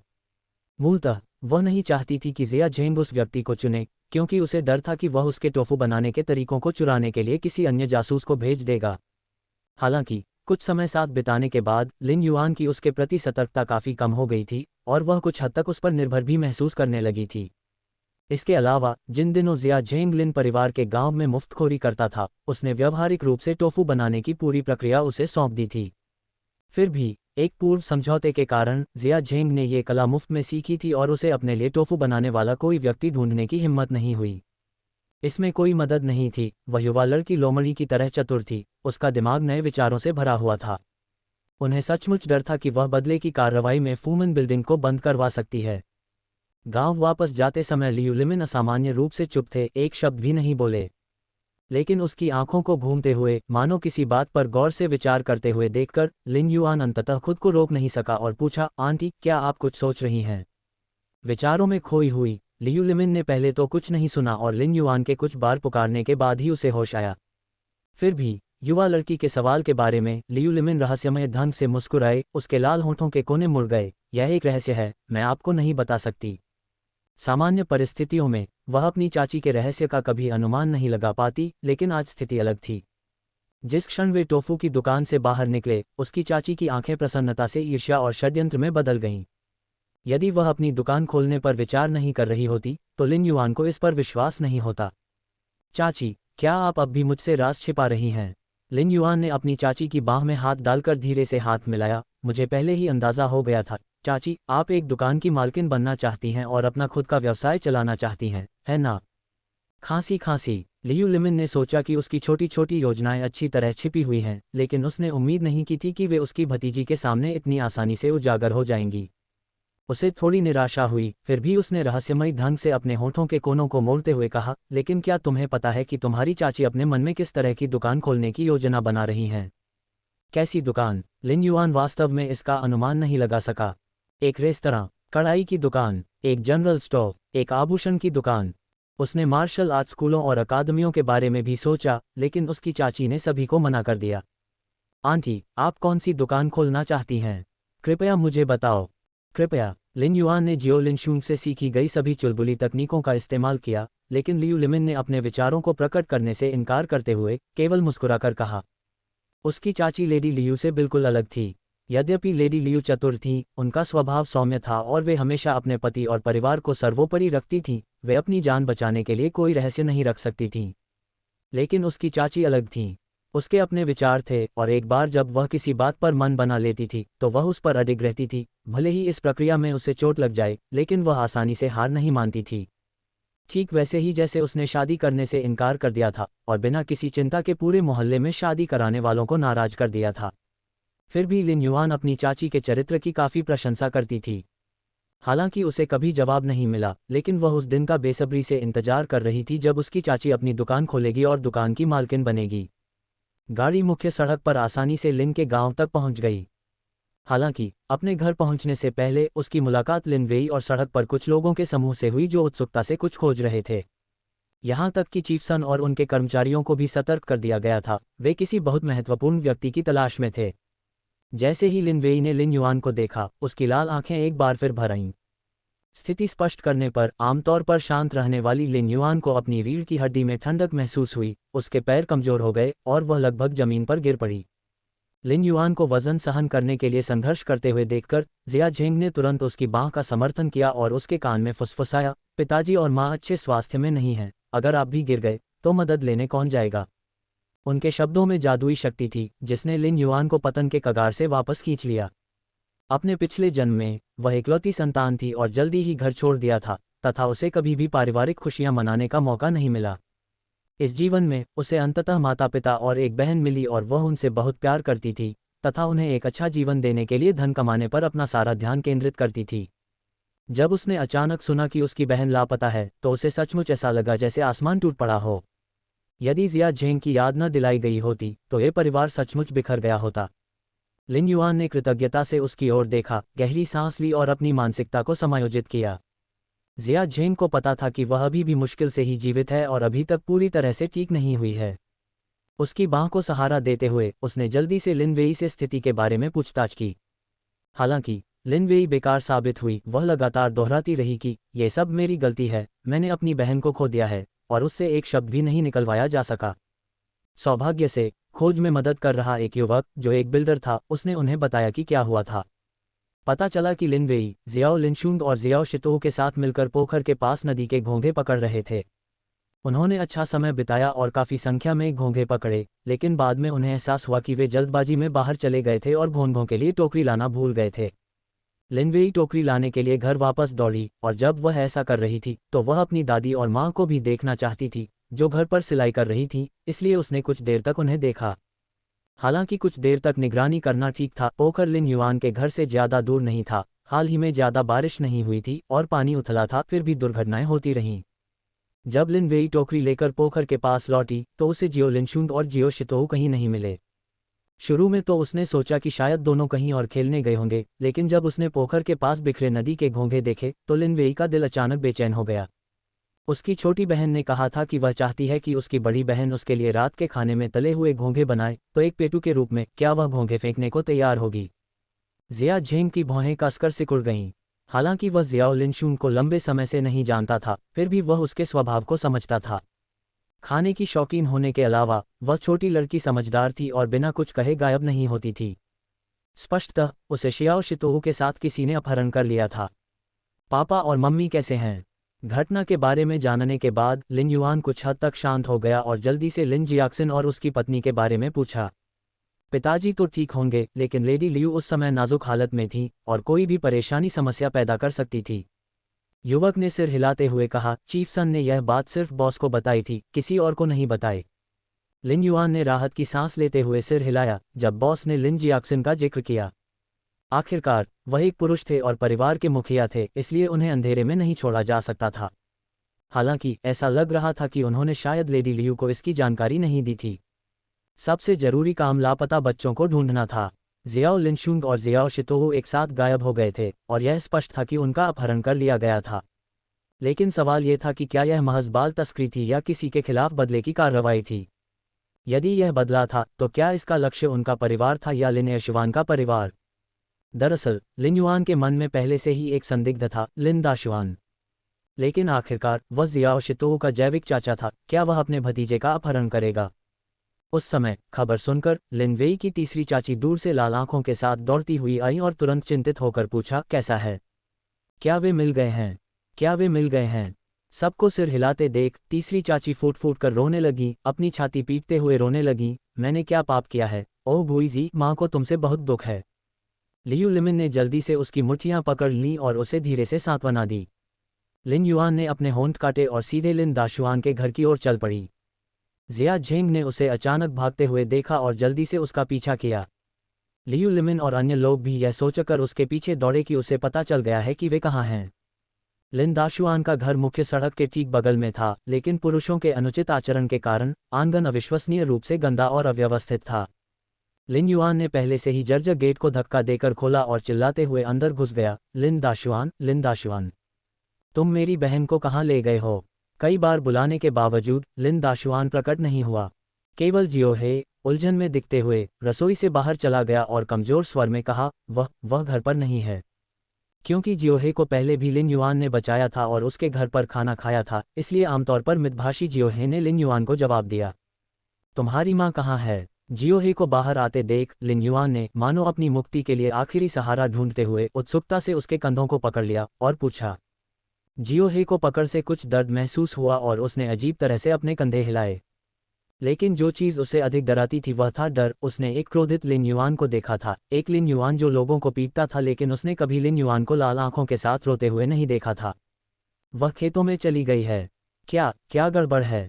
लिन युआन ने अपने होंठ काटे और अपनी आंखों में आंसू वापस ला दिए, उम्मीद करते हुए कि जियोहे कुछ सुराग दे सकता है। लिन शुआंग और जियो शितो गायब हैं। मुझे संदेह है, शायद आपके पिता ने उनका अपहरण कर लिया है। जियोहे, क्या तुम्हें पता है कि तुम्हारे पिताजी कहाँ गए हैं? कृपया मुझे बताइए, क्या आप बता सकते हैं? जियोहे दंग रह गया। ये शब्द तीसरी चाची ने सुन लिए जो अभी अभी अंदर आई थीं। उसने अविश्वास में अपना सिर और हाथ हिलाए, नहीं, बिल्कुल नहीं, दाशुआन भले ही निकम्मा हो, लेकिन वह अपने भतीजे का अपहरण तो नहीं करेगा। असंभव। लिन युआन के पास अब समझाने का धैर्य नहीं बचा था। उसने जियाओहे के कंधे हिलाए, उसकी ओर उम्मीद भरी नज़रों से देखते हुए कहा, जियाओहे, ध्यान से सोचो, क्या तुम्हारे पिताजी ने हाल ही में कुछ अजीब कहा या किया है? कुछ अजीब बात है? अजीब बातें? जियोहे ने भौहें चढ़ाईं और सोचने के लिए अपना सिर झुकाया, लेकिन कुछ भी उपयोगी नहीं सोच सकी। ऐसा नहीं था कि वह उसे बताना नहीं चाहती थी, वह सचमुच नहीं जानती थी। सच बताऊं तो वह लिन युआन बहनों से बहुत प्यार करती थी और उसका अपना भाई भी गायब था। जैसे ही लिन युआन निराश होने लगा, अचानक दरवाजे से जियोहे की मां की आवाज़ आई। जियोहे को नहीं पता, लेकिन मुझे पता है। लिन युआन ने अचानक मुड़कर देखा कि जियोहे की मां दरवाजे पर हाथ में कुदाल लिए खड़ी थी, लेकिन आगे बढ़ने का उसका कोई इरादा नहीं था। लिन युआन ने विनती की, कृपया मुझे बताएं, मैं आपको जितनी चाहें उतनी चांदी दूंगा। उसे आश्चर्य हुआ जब जियोहे की मां ने उपहास करते हुए कहा, मैं जो चाहती हूं वह तुम नहीं दे सकते। जैसे ही जिया झेंग कोमल अनुनय से बल प्रयोग पर स्विच करने वाला था, उसने खुद ही बोल दिया, एक रात वह शापित शराबी नशे में घर आया और मुझे लगा कि वह फिर से नशे में उग्र हो जाएगा, इसलिए मैं सोने के लिए जियाओहे के कमरे में जाने वाली थी। लेकिन अप्रत्याशित रूप से न केवल वह गुस्से में नहीं आया और न ही मुझे मारा, बल्कि वह हंसता रहा और कहता रहा कि उसे जल्द ही चांदी मिल जाएगी और जगह पहले से ही तय हो चुकी है, बस उस व्यक्ति को पहुंचाने और चांदी लेने का इंतजार है। कौन सी जगह? लिन युआन ने पहले ही अनुमान लगा लिया था कि लिन दाशुआन जिस व्यक्ति के बारे में बात कर रहा था वह जियो लिनशुंग था, लेकिन जगह के बारे में उसे उम्मीद थी कि वह गलत थी। जियोहे की मां ने उसे घृणा से देखा, कौन सी जगह? ये और क्या हो सकता है? एक ऐसी जगह जो आपको किसी को ले जाने के लिए चांदी का भुगतान करती है और यह भी सुनिश्चित करती है कि आपको नहीं पाया जाएगा, वास्तव में एक अच्छी जगह है। लिन युआन के पैर कमजोर हो गए, एक वेश्यालय। जियो लिनशुन केवल 5 साल का था। 5 साल का। लिन दाशुआन, तुम जानवर हो। जिया झेंग ने घबराए हुए लिन युआन को अपनी बाहों में उठाया और जल्दी से गाड़ी की ओर चल दिया, कुछ ऐसा जानते हुए जो दूसरों को नहीं पता था। राजधानी में रहते हुए उन्हें पता था कि कई उच्च पदस्थ अधिकारी अपनी हवेलियों में मौज मस्ती के लिए अनेक युवा लड़कियों और यहाँ तक कि लड़कों को भी रखते हैं। जियो लिनशुन भले ही युवा थी, लेकिन वह सुंदर, स्मार्ट और चतुर थी। अगर लिन दाशुआन ने वास्तव में उसका अपहरण कर लिया होता और उसे ऐसी जगह बेच दिया होता, तो उसे जल्द ही फिर से बेच दिया जाता, जिससे उसे ढूंढना और भी मुश्किल हो जाता। तीसरी चाची ने कभी नहीं सोचा था कि उसका सबसे बड़ा बेटा ऐसा निर्दयी कृत्य कर सकता है। उसने अपनी छाती पीट ली और अपने पैर पटकते हुए जानवर को कोसने लगी, जबकि जियोहे की माँ अपनी बेटी को देख रही थी। उसकी आंखों में एक जटिल भाव था, मानो वह कुछ सोच रही हो, और वह मंद मंद मुस्कुराने लगी। लिन युआन का पूरा ध्यान जियो लिनशुन पर था, वह दूसरों की परवाह नहीं कर सकती थी। लियू लिमिन के चेहरे पर थपथपाने से उसे होश आया और उसने महसूस किया कि उसे जिया झेंग द्वारा पहले ही गाड़ी में ले जाया जा चुका है। उसने खुद को जोर से चिकोटी काटी और खुद को मजबूत बनने के लिए मजबूर किया। उसने पर्दा उठाया और जिया झेंग से पूछा, जो हाथ में कोड़ा लिए गाड़ी चलाने वाला था, क्या हम शहर जा रहे हैं? एक एक करके हर घर की तलाशी ले रहे हो? अब एकमात्र विकल्प प्रत्येक घर की अलग अलग तलाशी लेना था, लेकिन इससे बहुत समय बर्बाद होता। उसे डर था कि अगर उसकी छोटी बहन पहले ही वहां पहुंच चुकी होगी तो शायद वह उनके आने तक जीवित नहीं बचेगी। लिन युआन ने अपने विचारों को और अधिक भटकने नहीं दिया। उसने बस अपने दिल में चुपचाप प्रार्थना की कि उसकी छोटी बहन को दिव्य सुरक्षा मिले और जब तक वे उसे बचा नहीं लेते तब तक वह टिकी रहे। जिया झेंग ने घोड़े के पिछले हिस्से पर एक थप्पड़ मारा, अपनी भौहें सिकुड़ी और गहरी चिंता में देखा। लिन वेई के अनुसार, जब हम गांव लौटे थे उसी समय छोटी लड़की गायब हो गई थी, लेकिन चूंकि हमें मुख्य सड़क पर कोई नहीं मिला, इसलिए ऐसा लगता है कि लिन दाशुआन ने कोई दूसरा रास्ता ले लिया होगा। बोलते हुए उसने कुशलता से गाड़ी घुमाई और पीछे मुड़कर पूछा, आप लिंजिया हॉलो से हैं? क्या आप शहर के लिए कोई अन्य मार्ग जानते हैं? वह चाहती थी कि उसे अन्य मार्गों के बारे में पता होता, लेकिन सच कहें तो वह वास्तव में लिंजिया हॉलो से नहीं थी।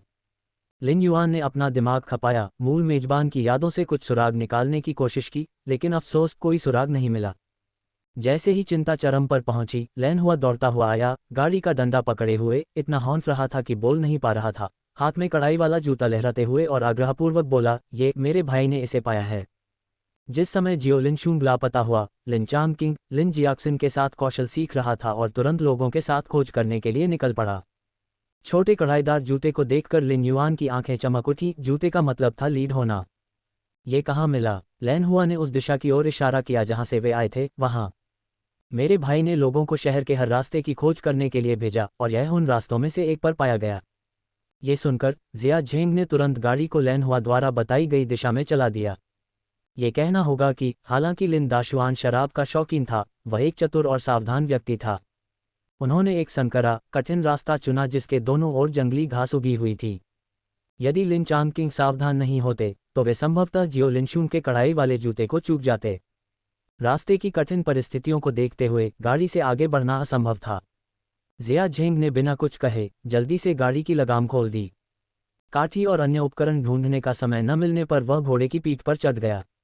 मैं भी आ रही हूँ। लिन युआन गाड़ी से नीचे कूद गई, उसकी चमकदार चमकती आंखें जिया झेंग को गौर से देख रही थीं। उसकी बहन लापता थी और वह चुपचाप खड़ी नहीं रह सकती थी। जिया झेंग उसकी जिद को अच्छी तरह से जानता था और चूंकि अब और समय बर्बाद नहीं करना था, वह नीचे झुका, आगे बढ़ा और लिन युआन को घोड़े की पीठ पर खींच लिया और खुद के सामने बैठ गया। ये लिन युआन की पहली बार घोड़े पर सवारी थी और वह नहीं जानती थी कि अपने हाथ कहाँ रखे। जिया झेंग ने उसके घबराए हुए छोटे हाथों को पकड़ा और उन्हें अपनी कमर के चारों ओर रख दिया। भले ही वह उसकी कमर को पीछे से पकड़े हुए थी, लिन युआन को तुरंत सुरक्षा की एक मजबूत भावना महसूस हुई, इतनी अधिक कि उसे अब काठी असुविधाजनक रूप से कठोर महसूस नहीं हुई। हमें आगे बढ़ना होगा, आप सब पीछे आइए। उसने जल्दी से एक वाक्य बोला। अपने पैरों को जोर से दबाते हुए जिया झेंग पहले ही काफी दूर निकल चुका था। लिन युआन केवल अपने कानों में तेज हवा की आवाज़ सुन सकती थी जो उसके गालों पर चुभ रही थी। जिया झेंग की घुड़सवारी कौशल उसकी गाड़ी चलाने से भी बेहतर थी। सीट पर काठी न होने के बावजूद उन दोनों को यात्रा में कोई परेशानी महसूस नहीं हुई। अगर ऐसा होता भी तो लिन युआन के पास अब अपने दुखते नितंबों पर चिंता करने का कोई समय नहीं था। उसकी बहन की जान खतरे में थी और अगर वह 1 मिनट या 1 सेकंड भी देर से आती तो शायद दोनों बहनें एक दूसरे को फिर कभी नहीं देख पाती। ये सोचकर कि कैसे लिन परिवार का जीवन अभी अभी सुधरना शुरू हुआ था और अब वे एक दुखद अलगाव का सामना कर रहे थे, लिन युआन की नाक में खटास भर गई और उसकी आंखों में आंसू आ गए। यहाँ आने के बाद ये पहली बार था जब वह रोई थी। डरो मत, मैं तुम्हारे साथ हूँ। जिया झेंग की छाती लिन युआन की पीठ से कसकर चिपकी हुई थी और उसकी परेशान भावनाओं को महसूस करते हुए उसने उसके कान में एक कोमल वादा फुसफुसाया। यद्यपि ये केवल 5 शब्दों की एक सरल प्रतिज्ञा थी, फिर भी लिन युआन के शरीर में एक गर्म धारा फैल गई जिसने उसे असीम शक्ति और विश्वास प्रदान किया।